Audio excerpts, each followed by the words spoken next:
Today we're going to be learning the daf for Shavuot, Yoma daf Lamed Vav. We're going to start at the Mishnah at the bottom of Lamed Hey Amud Bet.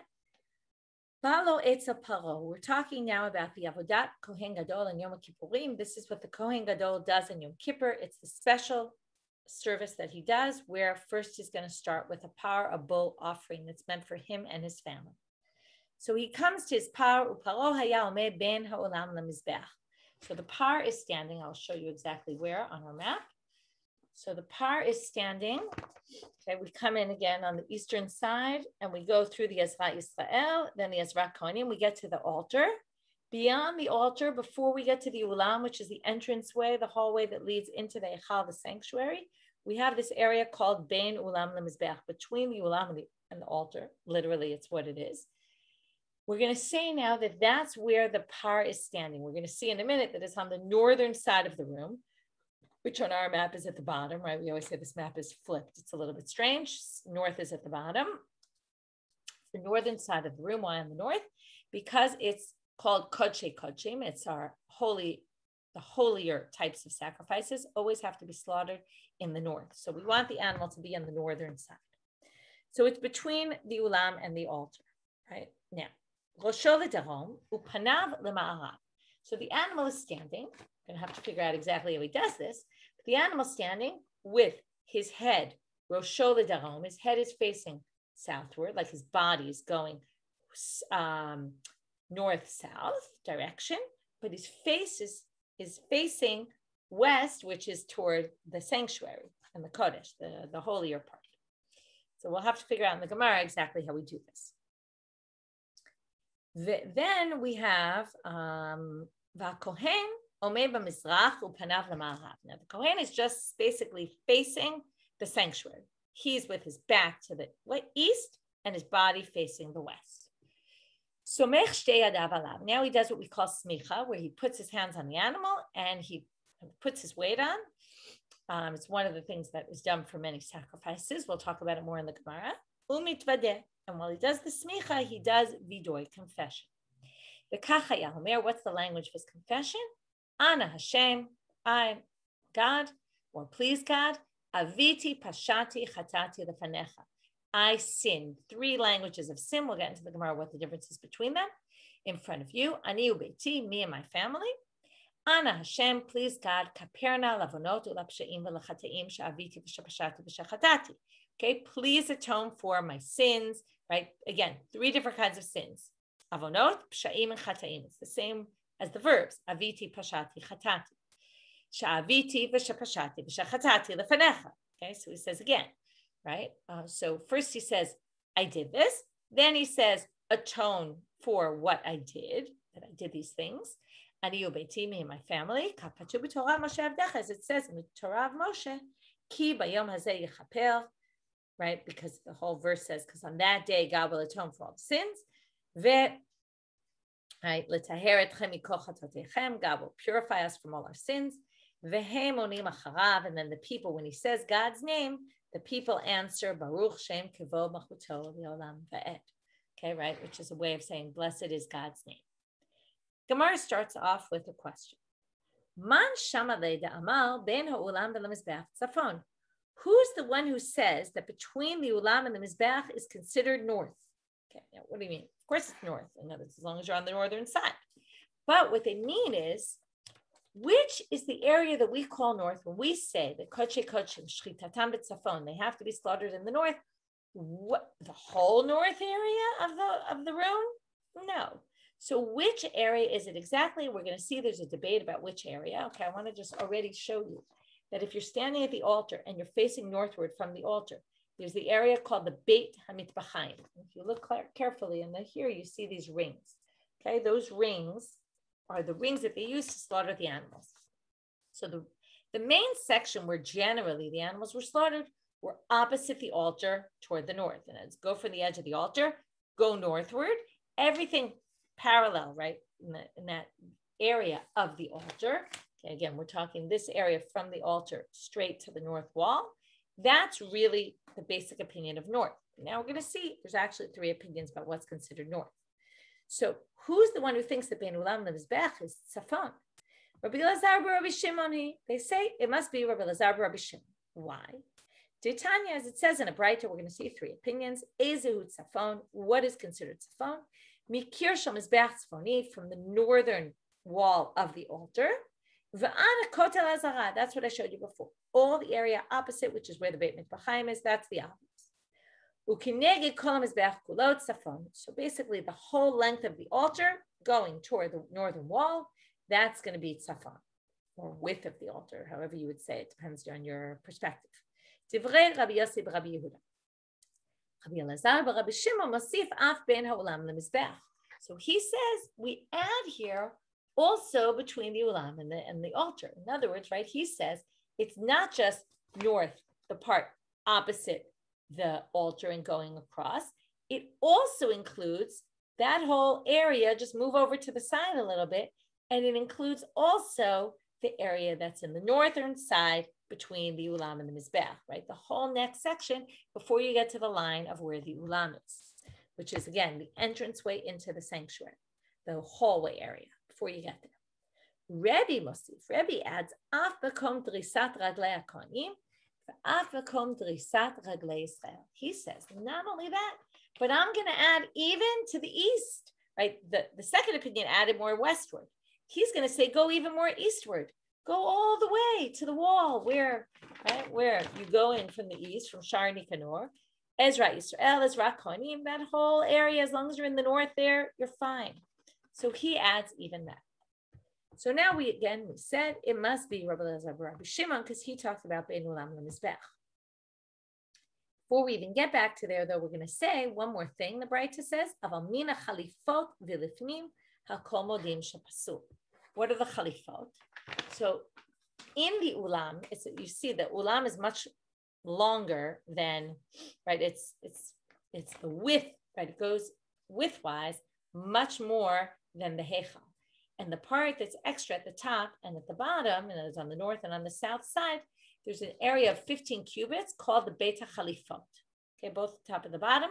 What it was an area that the Kohanim would put, there were little cubbies, and they would put their knives. Each Mishmar, each group of Kohanim that worked together in the temple had their own sets of knives that they used for shechita. So that area, everyone agrees, even on the northern side, you can't slaughter in there. Even though it juts out toward the north, it doesn't make a difference. Back to our topic. Lema Rabbi Elazar bar Rabbi Shimon v'lo Rebbe. They say it must be Rabbi Elazar bar Rabbi Shimon because he adds in the ulam lemizbeach area. And that's why they put the animal there. So now they say, wait a minute. Below Rebbe, they say, right, so first they say it's Rabbi Elazar bar Rabbi Shimon and not Rebbe. But now they say, no, filu tema Rebbe. You could say that hashta ad Rabbi Yossi bar Rabbi Yehuda mosif, and Rebbe added to the middle, right, the opinion that it's just opposite the altar. He says, right, even there. But now they say, Mosif ad, right, just like he adds Rabbi Yossi Rabbi Yehuda, Mosif ad Rabbi Elazar Rabbi Shimon, no Mosif. We're going to say what? Are you going to assume that he added only on there, but he didn't add on there? Right? We're now going to say, maybe he added, why wouldn't you say he adds also the Ezra Yisrael in addition to the Bein Ulam LeMizbech? To which the Gemara says, no, anan hachi kambrina. Now, this is how we mean to say. I Rebbe nukma b'kula azara. They say, no, because if it was Rebbe, then really, since he has the entire northern area and he could spend any part of that northern space, he could. So why would you put him Bein Ulam LeMizbech? It must be, since Rebbe thinks you have that entire area, then you could have put him anywhere. And then he wouldn't necessarily need to go there, which means the Mishnah is not like Rebbe. To which the Gemara now says, wait a minute. But then you could say the same thing for Rabbi Elazar bar Rabbi Shimon. Theoretically, we'll see a little bit different, but similar. Elamai, Rabbi Elazar bar Rabbi Shimon here. If you want to say then it's only Rabbi Elazar bar Rabbi Shimon, if you remember, he doesn't say Safon is only between the Ulam and the Mizbeach. He said Safon is also opposite the altar. So the part could have been put in this whole area where the Beit HaMikbachayim is. It didn't need to be put Bein Ulam LeMizbech, even according to Rabbi Elazar bar Rabbi Shimon. So therefore, the Gemara says, Elamai Lach Lememar. So what can you possibly say? Why does the Mishnah think it has to be specifically Bein Ulam LeMizbech. Mishum Chulsha de Kohen Gadol. It must be because we don't want the Kohen Gadol to get too weak. He has a lot of things to do. We don't want him to walk too far. So we're going to put him in the place right next to the Ulam. So when he needs to bring the blood inside, which we're going to get to later, he's already right there and he doesn't have to walk any extra space. Well, once we say that, then let's go back and say, Le Rebbe Nami, Mishum Chulsha de Kohen Gadol. Then we can explain it also according to Rebbe. Because Rebbe will say, yes, it's true. He could even go all the way back to the Ezra Yisrael or the Ezra Kohanim, but we're going to put him between the Ulam and the Mizbech because that's closer for him. And then in which case we're going to say that Rebbe, since he says even that area, but he includes all the other areas, it really could be either Rebbe or Rabbi Elazar Rabbi Shimon. It can't be Rabbi Yosef Rabbi Yehuda because he thinks it's only the part opposite the altar. He doesn't think it's Bein Ulam Lemizbech is considered north. Now the Gemara is going to move on to the placement of the animal, how he's standing. His face, again, is facing south, so his body's going north-south, but his face gets turned somehow, panav l'ma'arav, but he's looking westward. How could you possibly do this? You turn his head, so he's facing like this, but you turn his head toward the east. Okay, toward the west. So then they say, but then if you want him facing west, why don't you just situate him north, east-west? It would be much smarter than trying to twist his head. And as imagine, it's very nice you twist the animal's head, but the animal might twist it back. It seems very strange. To which they answer, what are we worried about? Always back to the basics. Okay, so now the animal might make in the temple, right? Some feces might come out of his body. So we don't want, if he's facing east-west, where's his back? Right up by the altar, because he's between the altar and the ulam. Right? We don't want him to defecate right on the altar. So therefore, we're going to put him facing north-south. And therefore, if he defecates, then it's facing not anything major. It's not in the face of the altar, like in the face of God. And therefore, we put him like that. But on the other hand, we want him facing toward where the sanctuary is. So therefore, we're going to turn his head to the west. Now, smicha. Now we're going to learn how they do smicha. So we're actually going to bring an example, a braita, from a regular person, how they do smicha on a sacrifice. Tanu Rabbanit, ketzad somech. So how do you do smicha in general? Hazevach omeh b'tzafon. So the animal stands in the north. Upanav l'ma'arav, and facing west. And the person doing smicha stands on the east, facing west. Again, you're always facing toward, the Kodesh Kodashim. He puts his two hands between the two horns of the animal. And then he starts to do confession. What does he confess? For what? Well, it depends what kind of sacrifice. Al chatat, avon chatat, v'al hasham, avon hasham. If he has to bring a sin offering, then it's for whatever reason he had to bring the sin offering. If it's because he needed to do a guilt offering, it's for whatever reason, whatever thing he did wrong. These are all brought for very particular sins. What about al olah? What about on a korban olah, burnt offering? Now, burnt offering is brought for atonement, except it's not brought for atonement for a very particular sin or not. So what's it for? So we're going to have a machloket. Avon leket shichacha upe'ah u'maaser ani. This is for all the gifts we're supposed to give to the poor people, the things we're supposed to leave in the field. If we drop something, if we leave something behind, we're not supposed to come and recollect it unless it's a large amount. The maaser, the pe'ah is the corner of the field you're supposed to leave. The maaser ani is the tenth that you're supposed to give to a poor people in years 3 and 6 of the Shemitah cycle. Divrei Rabbi Yossi Aglili. He says it's for someone who didn't give these gifts. So they want to atone for it. They bring a korban olah. And therefore, when they do the vidoy, they do it on that. Rabbi Akiva Omer, ein olah ba'a el alaseh v'lo ta'aseh shenitak la'aseh. He says, no, it's not for those things.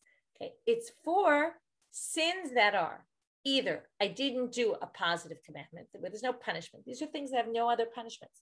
There are no other punishments. How are we going to atone? The general idea is a punishment atones for a sin. So if we don't have a particular punishment, then we have no way of atoning.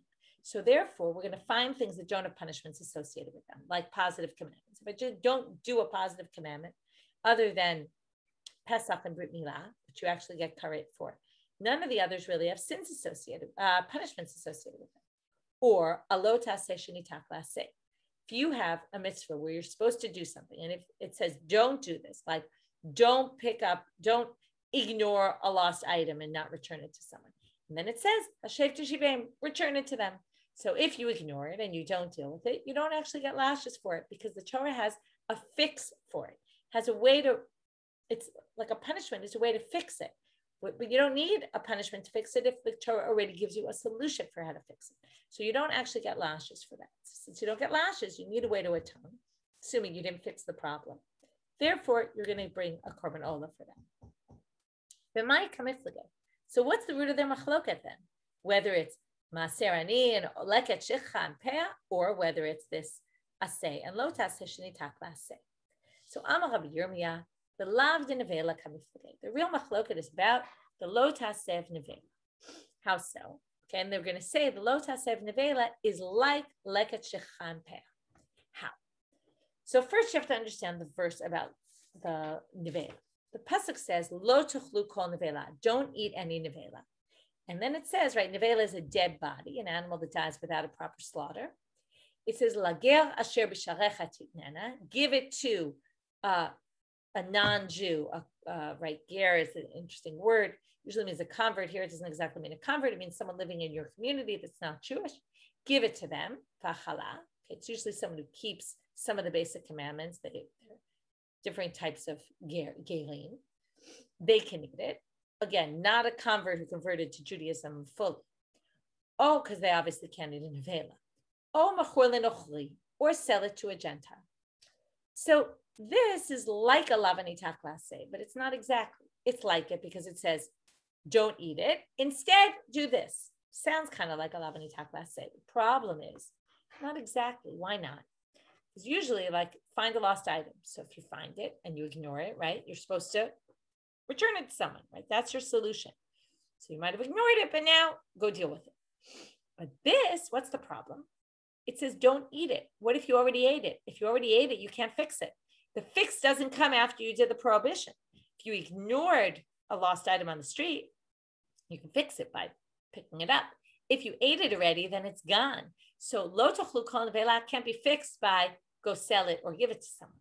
So therefore, it's a little bit different. So Rabbi Akiva saval lav ma'alya. Rabbi Akiva says this is a real lo taseh, because the aseh here, the positive thing that you're supposed to do, is not fixing the problem if you already ate it. Now, so what does that have to do with anything?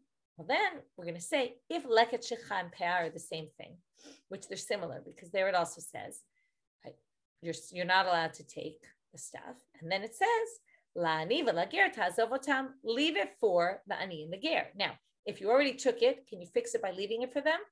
Theoretically, maybe you could. On the other hand, you already took it for yourself. It's a little bit tricky. So it's a little bit similar, but it's not exactly the same. So if you assume they're similar right now, which the Gemara is going to assume, that if you say it's really a lo taseh of, don't take the leket for yourself, then, and it's really a lo taseh, then you don't need to get atonement for it because you'll get lashes for it. That's Rabbi Akiva. It's not actually, in order for something to be a lo taseh, you get lashes, has to be similar to lo tachsom shor b'tisho, which is don't muzzle the animal while you're making it work. And then it right near that pasuk it talks about lashes. They assume that's the classic. It's a regular lo taseh. There's no way to fix that. So therefore, they're going to say this is not like that, even though it's not exactly lavanitak laseh. It's different enough that you're not going to get lashes for it. If you don't get lashes, well, then you need the korban olah to atone for it. So again, that's what Rabbi Yossi clearly thinks. The atonement is for leket shikha and peah. Rabbi Akiva says, no, that's not right. It's only for mitzvot aseh and lavanitak laseh, but these aren't those. To which Abaye says, Abaye amar, de kule amar lav de nevela lav ma'al yahavi. He says, no. Everyone agrees that the lav of nevela is a real lav. They all think that nevela is a real lo taseh. It's clearly not a lavanitak laseh because of what I said about the eating. The question is, when it comes to la'ani v'lager ta'azov otam, what does that mean? So they say, Rabbi Akiva Savar ta'azov me'ikara mashma. Ta'azov means from the beginning, leave it for them and don't take it. Now, if that's the case, this isn't fixing it, right? It's not a lavanitak lase.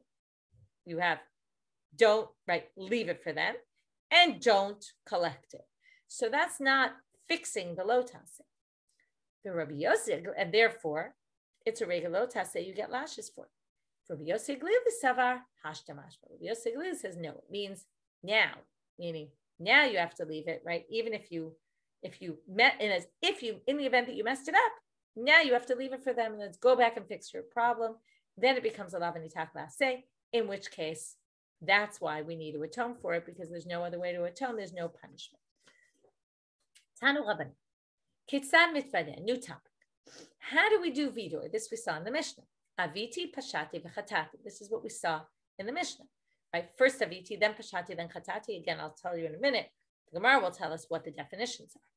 We're going to bring two proofs why this is the order. Because when it talks about the seir that gets, one of the goats gets sent off to the desert, in the seir mishalech, he does vidor, confession on the sins of all the people. We're going to assume whatever he does for the people is the same as what he does for himself. And there it says, what does he do? Et kol avonot b'nei Israel. It says avonot first. Then it says et kol pishehem l'chol chatatam. These are all words of sin. To us, they kind of sound one and the same. We're going to see in a minute what the differences are. So the order is avon, pesha, chata'a. Also by Moshe. Moshe Rabbeinu says, this is when we talk about the 13 attributes of God. He says, avonot, sorry, lost my place. Nosei avon v'pesha v'chata'a. Divrei Rabbi Meir. So Rabbi Meir says, here's another proof, right? This whole thing is Rabbi Meir, that's the order, and it's the same order as our Mishnah.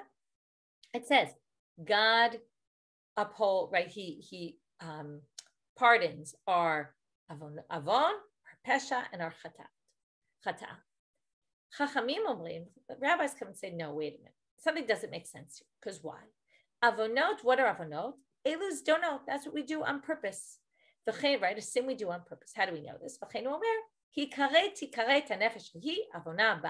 Okay, the soul will be wiped out entirely, will get karet, because avona ba, because the sin is in it. Now, sin, what kind of sin would this be if you get karet? It must be intentional.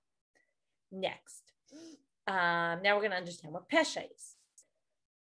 Psha'im elu hameradim. These are people who rebel against God. Forget like they did something wrong. No, they don't believe in God at all. V'chenu omer, melech Moab pashapi. Okay, the king of Moab rebelled against me. Ve'omer, another pasuk. Az tifshal livna be'et. He, another nation. They, again, rebelled against me. So, that's rebellion. L'chol chatatam, elu ashkagot. These are things people do, accidental, unwittingly. Okay.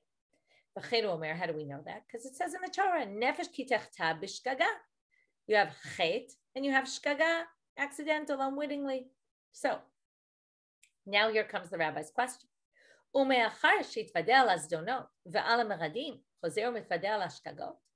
order was avon, pesha, chata. So if avon is intentional, pesha is rebellious, and shkaga, chata'a is shkaga, doesn't make sense. If we already get atonement for the very serious things, then what? We're going to ask God, also please forgive us for our ones we did accidentally, unwittingly. Of course not, it doesn't make sense. We already got atonement for those. Why would we even be asking for that? It would make much more sense to start with the lighter things and then move into the heavier things, right? That would make a lot more sense. So therefore the rabbis say, chatati, right? That's the lightest, the shkaga, the unwitting. Aviti, which is intentional. And then upashati, the fanechani ubeti, right? Pashati, the worst is the rebellion against God. And not only do the rabbis say this in terms of logic, but now they're going to bring a bunch of verses where people did this. First is David in Sefer Tehillim, who omer chatanu im avotenu, he'evinu v'hirshanu. So chatanu, right? He'evinu from avon, and hirshanu, resha, that's like pesha and rebellion. V'chein b'shlomo hu omer, Shlomo HaMelech, when he's consecrating the Beta Mikdash, he says, in the dedication to the temple, he also uses the words, right? That you're going to, if you go and get taken away to some land, you're going to call out to God and say, Chatanu vehevinu rashanu. He's using all different examples of when you would use the temple. He says, we sinned, right? Again, Chatanu starts off, then hevinu avon, and then rashanu, again, rasha, like pesha. And then, also in Daniel, it says, Chatanu va'avinu hirshanu umaradnu. Okay, there it says resha and then maradnu, and we rebelled. So there again, the order is exactly as the rabbis. Ella, ma'u shamar Moshe nosei avon v'pesha v'chata'a. So what about Moshe? You have to explain it. The rabbis make a lot of sense, but it certainly doesn't fit with what Moshe Rabbeinu said. So how do we explain that order? Amar Moshe lifnei HaKadosh Baruch Hu. Really, what Moshe said to God was the following: Ribono shel olam, b'sha'ash Yisrael chotein lefanecha, when the Jews sin, v'osin tshuva, and they repent. Aseh lahem zdonot kishkagot. He wasn't saying do the ones on purpose and then the unintentional ones. No, what he said is make their intentional ones and their rebellions like as if they were unwitting. And that's how Moshe is asking God to forgive them. And it doesn't actually mean the three. It means really two make into like that one. So Rabbi Bar Shmuel says in the name of Rav, we hold like the rabbis. To which the Gemara says, Pshita, we know anytime an individual argues with a group of rabbis, and here we have Rabbi Meir versus the other rabbis, we always hold like the majority. We always go by majority rules. So they say, well, we still need to tell you why. You might have said that Rabbi Meir's opinion makes more sense because Moshe Rabbeinu used that verse, and that verse supports Rabbi Meir's reading. And therefore, Kamash Malan, that's what we need to tell you so that you wouldn't think that we hold like Rabbi Meir. In that vein, there was someone who came in front of Rabbi Meir, and he said the tefillah, I guess here, right? There's no temple anymore, but when he said the tefillah, like we say it in our prayers, we read this in shul. He did like Rabbi Meir. Amar le shavach Rabbanan va'avet Rabbi Meir. How did you go with Rabbi Meir and let the rabbi's opinion just slide there? Amar le Rabbi Meir spiritually. It's because I hold like Rabbi Meir k'dichtiv b'sefer oraita de Moshe, because of what it says in the Torah, and Moshe said it, and therefore it must be that that's the right way to do it. Tanu Rabbanan. Last part for today. Okay, before we read this, I'm going to read you a verse from Vayikra Tetzayim Pasuk Aleph. Okay, chapter 16, verse 11 in Vayikra. This is in the service of the Kohen Gadol and Yom Kippur. V'ikriv Aaron et parach chatat asher lo. That's our part that we're talking about.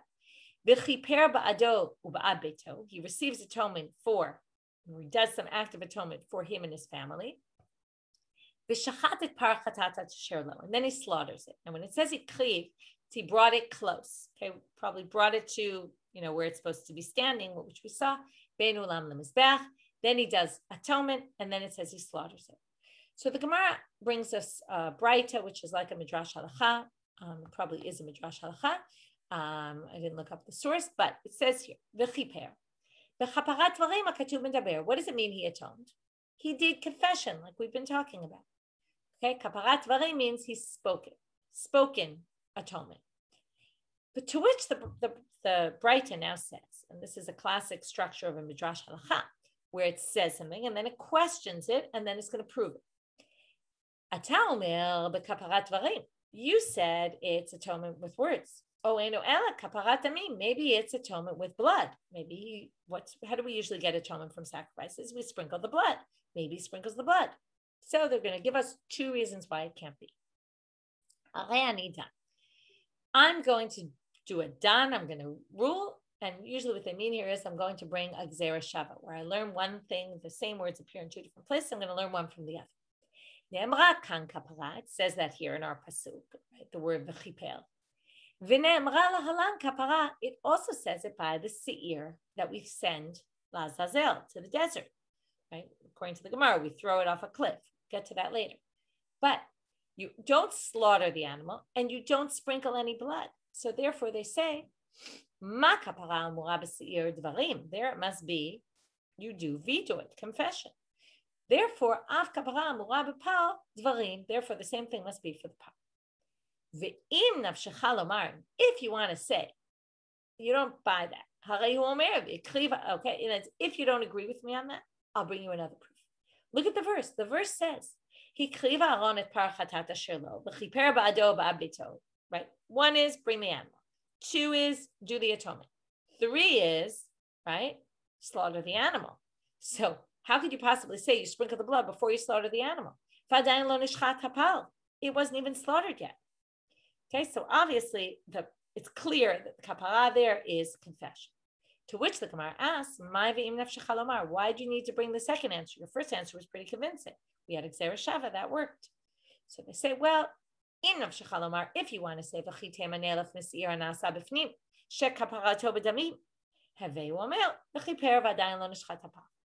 first answer isn't a perfect answer because you could say that we learn atonement from the seir that was brought inside. We're going to see there's 2 goats. One goes to God, which means it gets sacrificed on the altar and they sprinkle the blood. And one goes right out into the desert, Lazazel.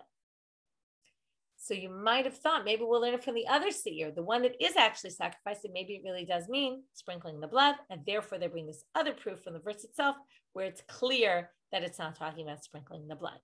With that, we will finish here today. Very nice end of the page right at the end, and we will pick up the day after, for those in Israel, it will be the day after Shavuot. We will be learning together. For those in Chutz La'aretz, you have an extra day. You'll have to catch up after the holiday. Have a Chag Sameach to everyone if you're listening before Chag.